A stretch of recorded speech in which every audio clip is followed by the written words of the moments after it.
খুব সহজে কালাকাঁদ মিষ্টি কিভাবে তৈরি করা যায় সেটাই আজ তোমাদের দেখাবো। 500 মিলিলিটার দুধ নিলাম।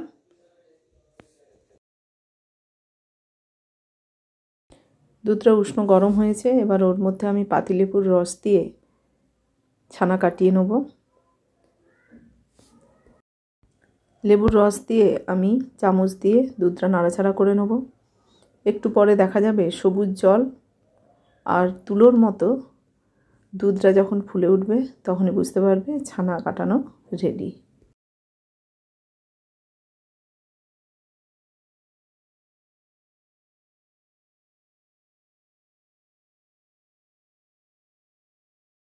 এবার ছাঁকনির সাহায্যে আমি ছানাটাকে আলাদা করে নিচ্ছি জল থেকে।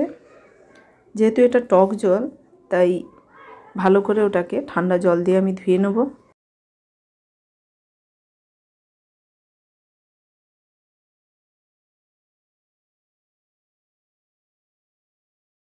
ভালো করে জলটাকে বের করে দিচ্ছি।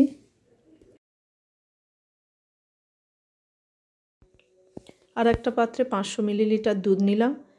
দুধটা ফুটিয়ে ফুটিয়ে ওই 200 মিলিলিটার পরিমাণ করে নেব।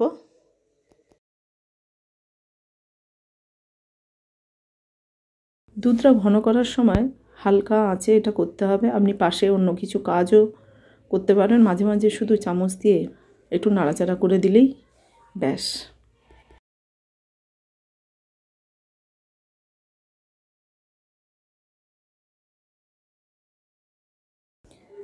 রেডি হয়ে গেছে। এবার আমি ওর মধ্যে জল ঝরানো ছানাটা মিশিয়ে দিচ্ছি।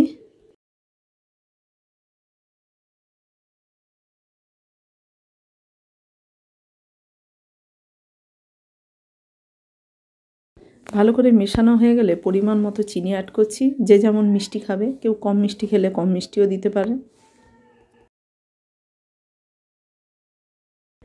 ওর মধ্যে আমি স্বাদটা বাড়ানোর জন্য 2 টেবিল চামচ আমুল স্প্রে অ্যাড করেছি। মিশ্রণটা শুকনো মতো হয়ে গেলে এবার আমি একটা প্লেটে ওটা ঠান্ডা করার জন্য ঢেলে নিচ্ছি। মিশ্রণটা গরম তাই আমি খুন্তির সাহায্যে একটা শেপ দিলাম। যে যেমনভাবে শেপ দিতে পারে। আমি কিছুটা সময় বাইরে রাখার পর মিনিট 10 মতো ফ্রিজে ঢুকিয়ে দিয়েছিলাম। তারপর যে যেমন শেপ করে কেটে পরিবেশন করবেন।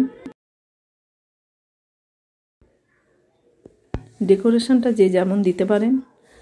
আমার ঘরে গাছের গোলাপের পাপড়ি দিয়ে আমি ডেকোরেশন করেছি। আশা করি আপনাদের ভালো লাগবে। তৈরি করে জানাবেন কেমন লাগলো। লাইক, শেয়ার, কমেন্ট, সাবস্ক্রাইব করতে ভুলবেন না।